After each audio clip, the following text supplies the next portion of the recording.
and maybe you don't know any. And it's a floppy.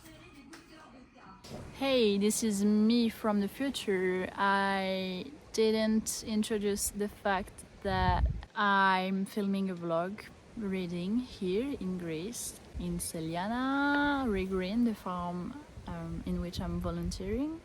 So hi, my name is Sina. I love to talk about books. Obviously, I live for books. I have my Kobo and I decided to start War and Peace by Tolstoy because of the scenery. I don't know, I just wanted to start this. And yeah, that's pretty much it.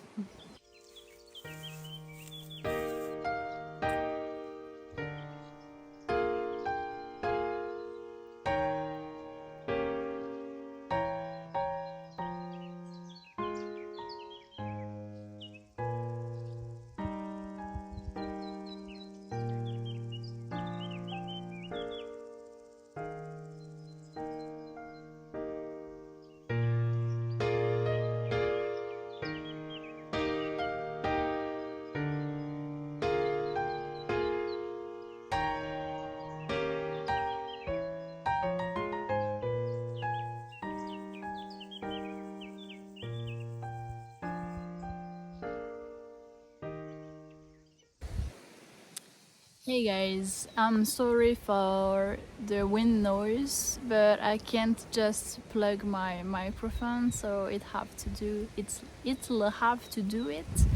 in some ways, so I'm sorry for that. But I have an update for you because I've read like 80 pages on the 1,224 pages, and we are introduced to the characters and something is happening to one of the main characters, who is Pierre, and his father is sick and he's dying, and I wonder how this event will affect him because everyone around him wants to go to war against Napoleon Bonaparte. And another thing, I'm already lost about the characters because there are so many of them and they have surnames, and I have to make notes about who is who and how they're related because I'm already lost. I have to do this. Maybe I'll try to do this tonight. And yes, that's it. I'm already loving Pierre because I love outcast people. He went abroad to be educated and now he's back in the Muscovite life in St. Petersburg, also in the Russian life, the Russian world, and he doesn't really know how to behave, and it's kind of chaotic for everyone the way he's doing it, so I love him. I'll see where it's going, but I'm already loving it, but I already feel like I have to make a break from it. I have to read something else aside of it because like my brain is like I have enough of the rumors, what people are saying about the others and everything. Yes, I continued reading War and Peace, also by Tolstoy. I'm like 250 pages in, so I really like it so far. I'm not that bored. I do find some characters more boring than others. I love to see how Pierre, it's weird to me to say it in the English accent, I love how Pierre is described at first as someone who is excluded and marginalized because he doesn't know how to behave in the proper Russian societies of nobles, and how because he inherited a big fortune, like one of the biggest fortune of Russia, how all of a sudden everyone is like, you're interesting, I want to be with you, I want to talk with you, I want to make connections with you, to use you at my ends, for my ends. So yeah, really interesting, and love to see how it's just about people trying to make connections to serve them better.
Alright, I lied. I wasn't on page 260 of War and Peace. I was on page 247.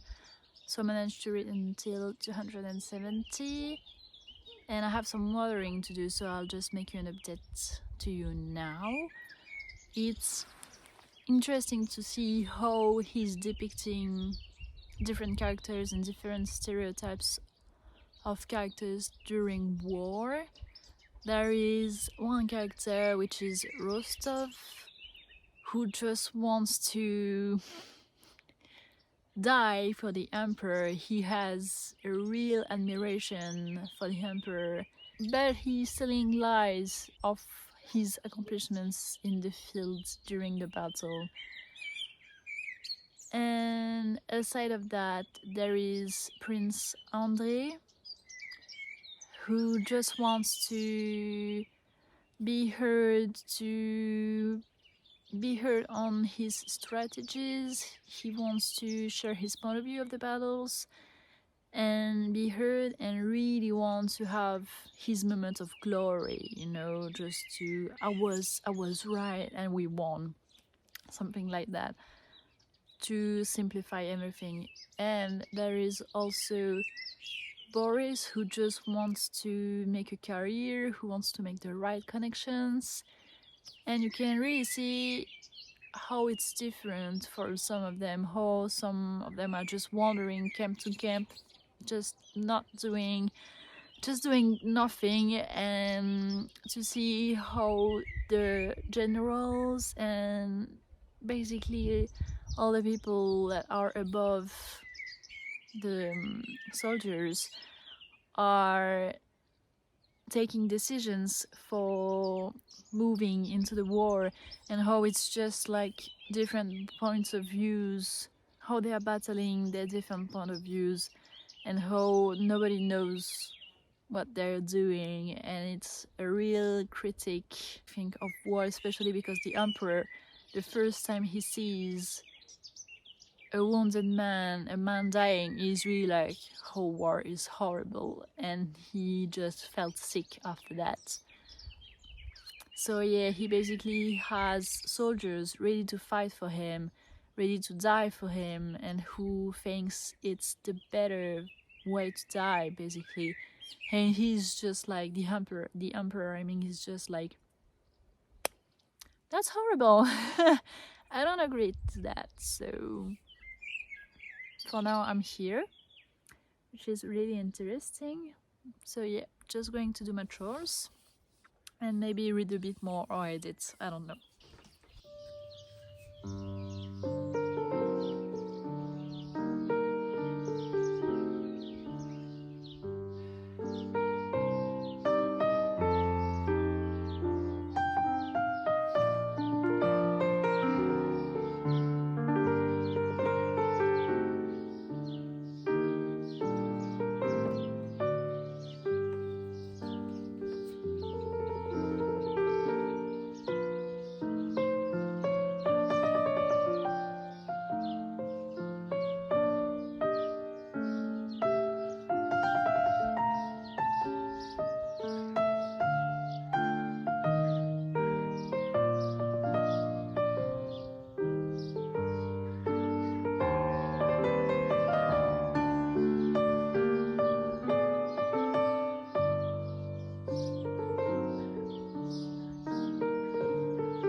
Okay, I have some update for you. I'm so disappointed that I didn't film yesterday while reading War and Peace because something happened. And just first thing first, do you remember how I said that the war was beginning and how they just wandered camp to camp to talk to people and not much was happening? It was a bit boring and I struggled to get through that. But then the War of Austerlitz became, and I don't know if you're familiar with it. If you're not, I really suggest to read some really brief summary of it because it's really interesting and it's really a big part of European history. So if you're not European, maybe you don't know anything about it. Maybe you know anything about it, but it's a real big part and it's violent. And I have a quote actually about that. Wait. Okay, I can't find the quote because sometimes it doesn't really work well, but it was really picturing one of the soldier. I think it was Nicolas Rostov, and he was really asking himself where he was. He was completely lost because he just fell on the floor, and he was questioning himself like, why am I here? Where am I? And really picture the confusion and the existential crisis about it, like why am I doing this? And it's really contrasting to previous statement, which is like a quote I have. It's in French because I'm reading the book in French, because I really feel like Russian authors at this time and at this period of history all spoke French, and I feel it's a shame to read it in English because the French version, I think it's much more close to how it was written, you know, the language. Sometimes how translating a book can be really, you know, how sometimes I'm asking myself, is it really respectful and can I trust the translation of the book from its original languages? And I think at this time a French translation for Russian, because they were using actually French in the book, is much more trustful. I'm looking for another word but I can't find it, it's okay, than just reading it in English, even though I'm sure the English version is really good. I think it's kind of a shame not to read it in French. All of that just to say that it is in French, but I'm trying to translate it not in a very trustful way, okay? Hear me. It is, why do we go to war? Why are we making war? And the response, the answer to that is why? I don't know, but we have to. And about that, I'm going, and he stopped. I'm going because my life right now that I have here doesn't suit me. So it's really just a matter of I'm escaping reality, and now that they are confronted to reality, they're just asking themselves, why am I doing this? Back at home, I have all those loving people that loves me. Why this is happening to me? Why am I hurt? Because people loves me just when I am at home. So why is this happening to me? And I'm like, yes, sir. Why do you do war? Why do you go to war? It doesn't make any sense. So I'm really glad to see that there are some character developments, and so that happens during the War of Austerlitz. And Prince Andrei, okay, I have to pronounce it in French. Prince Andrei is going back home after being imprisoned, after being made a prisoner, a war prisoner. Spoilers alert, I really need to put in the title spoilers. He goes back at home after being missing for several weeks. His father and her wife, no, her wife isn't aware of this because she's pregnant, and her stepsister and the father of Andre doesn't want her to know because she's pregnant until she delivers the baby. And he's going back after several weeks of missing, while his wife is delivering the baby, and she just dies. she just dies.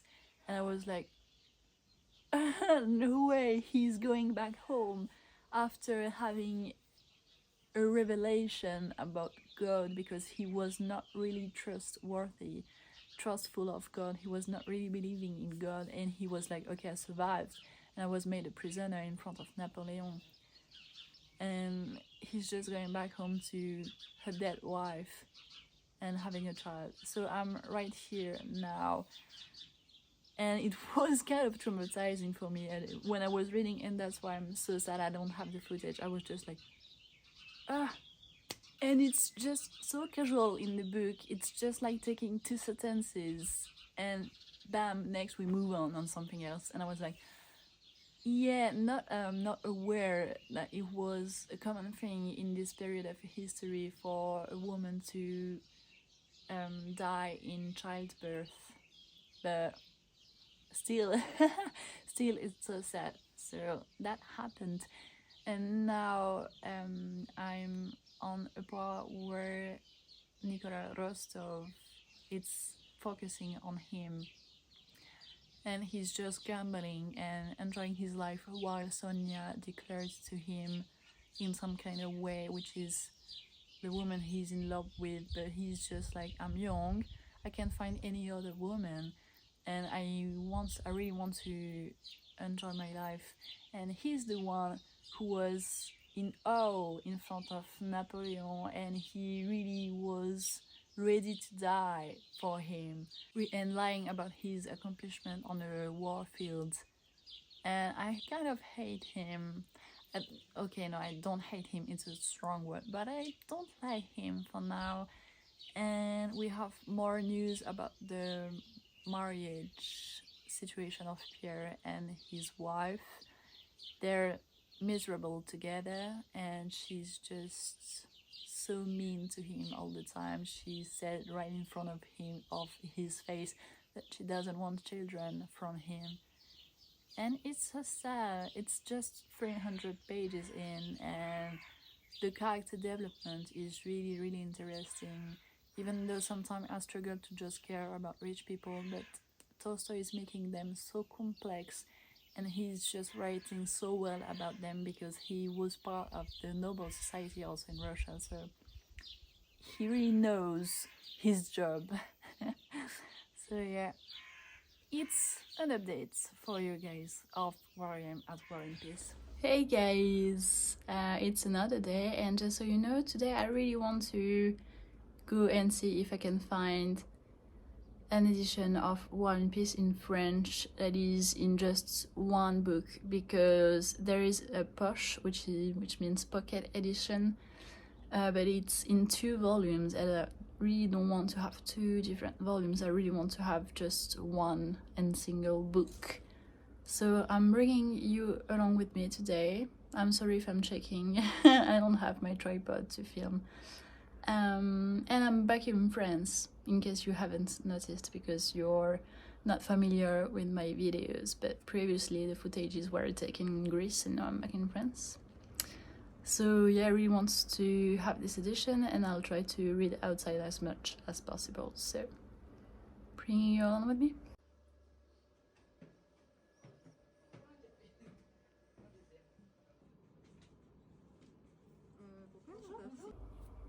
Guys, I'm back, and I found it. It's a big chunk, and it's a floppy big chunk. I love it. It's not the prettiest edition in French, but I really wanted to have one single volume, and I don't really mind because I will just write directly on it and make a big mess of it. And I'm usually not the type of people to write in my books, because I want them to be kind of immaculate. I don't know, in case one day I want to resell them or just borrow them to someone. I don't want that person to be influenced with what I thought about the book and the thing I've wrote in it, because I think it's kind of ruining their experiences. And I don't know, I'm just too afraid of something being immutable. Like, I think it's kind of nice to have it, that's why I do it, but in invisible stickers, you know, which you can remove, and not just inscribing something directly on pages, because I'm not like sometimes I feel it's a bit cringe maybe when you just write about it several years after. So I love to have the options to remove it. That's the second reason, because the first one is that just I don't want someone to be influenced by my experience if I lending, not borrowing, lending the book actually. Yes, lend a book. I'll just see if it's the right word during the editing. And yes, I was all of that just to say that I might end up buying the English versions. There's one edition I found just stunning if I really end up loving this one. And I'm just gonna start trying to find on which page I am precisely, and I can't start to annotate it today because I don't have my stuff to annotate it, but I'll be back at my parents' house on Monday and I'll film, guys, for you how I'll start to annotate this book. And that's pretty much it. I'm really excited to continue this book, guys, so can't wait to see what I'm gonna think about it.